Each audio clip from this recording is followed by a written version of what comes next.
Good afternoon po. So, laro muna tayo. Ayusin ko lang tong screen. Ay, laro muna. Practice. So, kalaban natin si Nang Dien. Kita ba? Ano tayo? Our trusted na London system.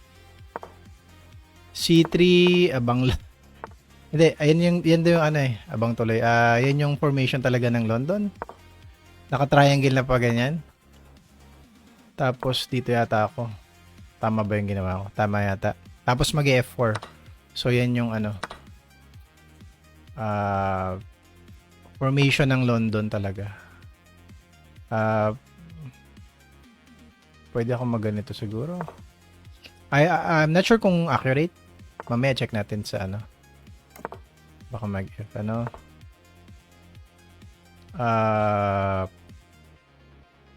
dito siguro. Dito na lang. Pasok tayo sa loob.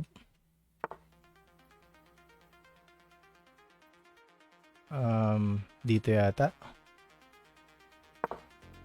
Ko lang kung tama yung ginagawa ko.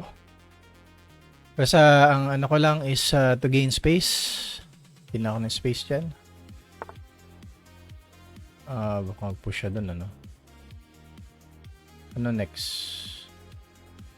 Dito kaya ako? Atake ko to? Plano ko ilagay yung rook kaso parang kaganon lang eh. Alright. Kaya to. Ito kaya kain ko na siguro. Magkakain siya ng knight yata.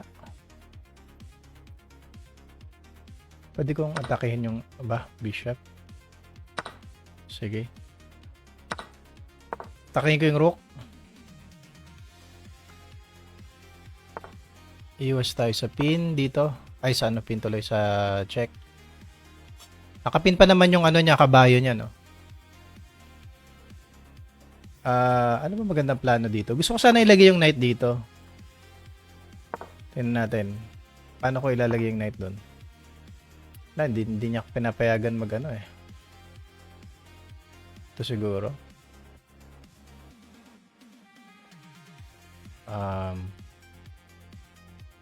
Kain ba? Or dito? Dito na lang?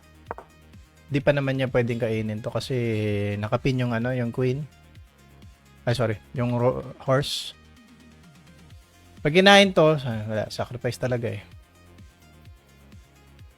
Magagawin ko. Lalagay ko na lang doon. So, 1 minute and 37 seconds. Ano ba dapat ang So, yun. Nalagay na natin yung knight. So, ang plano ko sana dito, gusto ko sana dito yung bishop ko sa diagonal na to. Yari. Okay, dito tayo. Na-double pala ako dun, Sige. Okay lang. Blitz naman. O, yun. Thank you. Aba. Kainin ko kaya to. Sige. Gusto niya eh. Dami ko ng materials. Alright. Dalawang yan, no? Dalawang pyesa. So, wala. Easy win na to. Yes. Thank you.